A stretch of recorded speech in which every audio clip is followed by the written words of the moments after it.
This is a discussion of The Flowers by Alice Walker. I asked you to take this text and kind of pay attention to a couple of things: the author's tone, the setting, any symbolism that kind of stood out to you, what the point of view, who is telling the story, from what point of view that is, and then who is this protagonist, this young girl? What is her identity? And what details from the story kind of help give us that impression? I also asked you to look for any shifts in the narrative, and then maybe some significant lines, perhaps in the title, the last line, how the story begins. And these are all kind of stepping stones to literary analysis. I'm just kind of getting the gears turning with this particular assignment. So Alice Walker, prominent African American author, poet. She was a social activist. She also wrote The Color Purple. Is probably what she's most famously known for, which, as you know, was turned into a movie, and then a stage production as well. So very prominent African American writer. And so what we have here is we have a very short story, but it's packed with a lot of meaning and symbolism and importance. So the story starts out at the beginning. Myop is skipping lightly from hen house to pig pen. She'd never seen days as beautiful as these. The air was beautiful. All the sights that she was seeing were beautiful. She's carrying this little short stick and striking out at the chickens, and beating a song on the fence with this stick. And so from just those first two paragraphs, we know that she's young. I don't know how many adults skip lightly and strike at chickens and drum. Well, I do some air drumming, in the car, but we can obviously gather from the choice of action verbs in these two first paragraphs that she is very young. And then we get a little bit more information. Turning her back on the rusty boards of her family sharecropper cabin. So we've got the fact that her family is a sharecropping family. And so she is wandering past her home and past the stream and where they get their drinking water, and she's just kind of amazed at all these things that she sees. And the fourth paragraph tells us that she'd been here many times. She's explored these woods many times over the course of her life. Often her mother took her along with her when she was collecting nuts and vegetation. And so she's been this way before. So paragraph 5 has her at a mile from home, and she'd been this far before, but it says the strangeness of the land made it not as pleasant as her usual haunts. It seemed gloomy in the little cove in which she found herself. The air was damp, the silence close and deep. It's been a shift. We start out light and happy. Everything is light and good in the warm sun as she's dancing along and playing with the chickens and picking flowers as she's wandering along.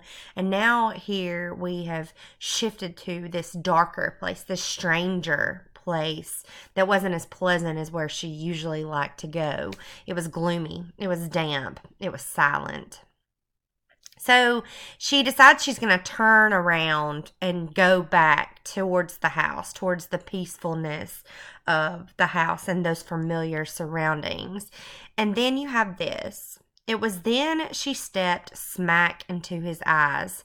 Her heel became lodged in the broken ridge between brow and nose, and she reached down quickly, unafraid to free herself. It was only when she saw his naked grin that she gave a little yelp of surprise. Whoa, there's a shift for you. You've got all these light things. She's got her arms full of flowers.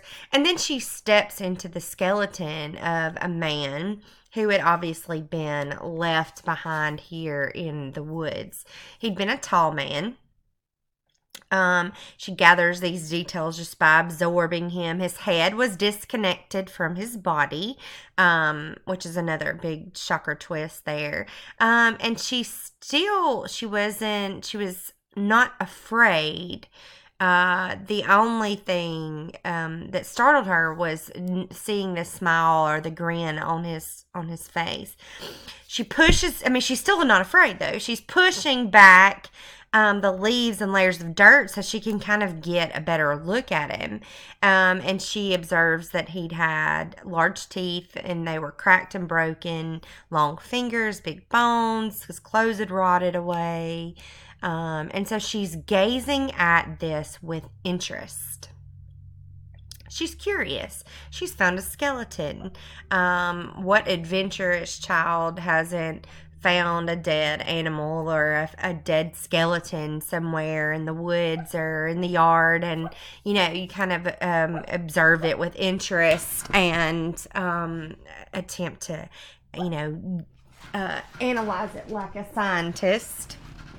I think that's a very childhood common thing.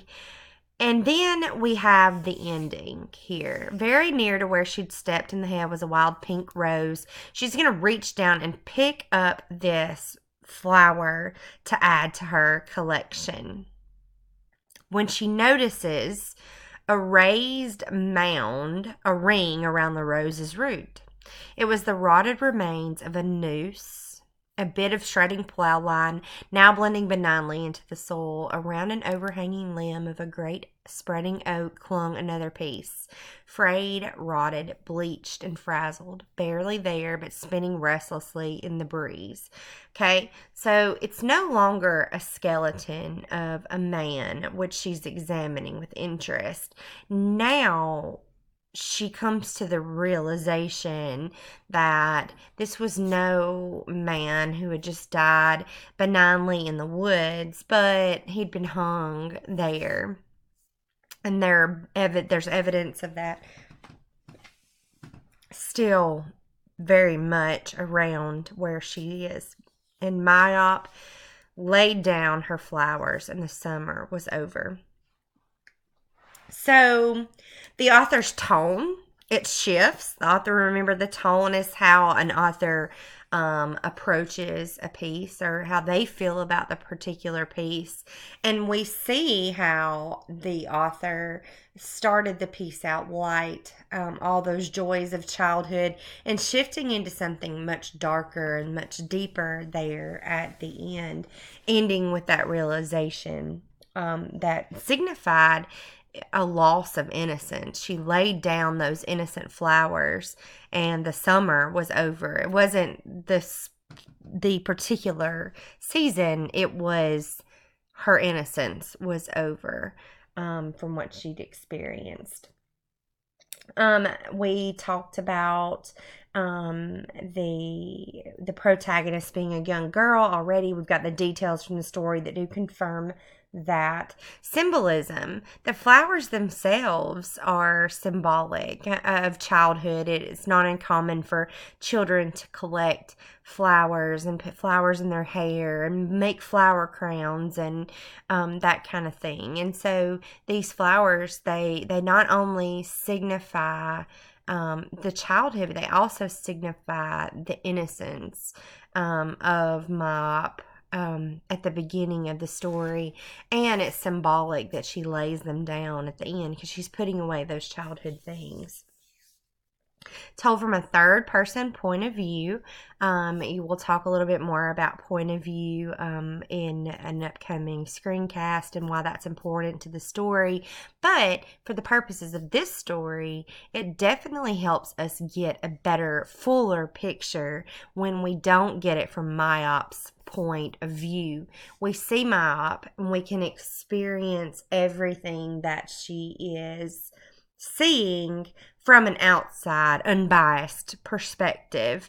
And so we get that full kind of scope of what's going on. The shifts, I told you to pay attention to the shifts from very light to very dark, from very childlike to very innocence lost by the end of the story. As a coming of age piece here, this is very much a coming of age piece.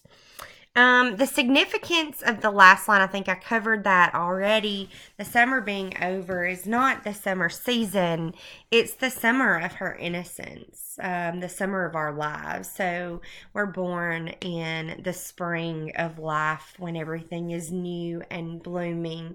And then childhood is that summertime. If you think about the age of man and how it kind of flows, your fall is your early adult life, and then the winter of your life is the late time in your life. And so her childhood now is tainted by what she has experienced here in these dark and gloomy woods, and she'll never quite be the same after this, because now she's been exposed to the horrors of mankind and the things that people do to other people. Is no longer an innocent point of view for her.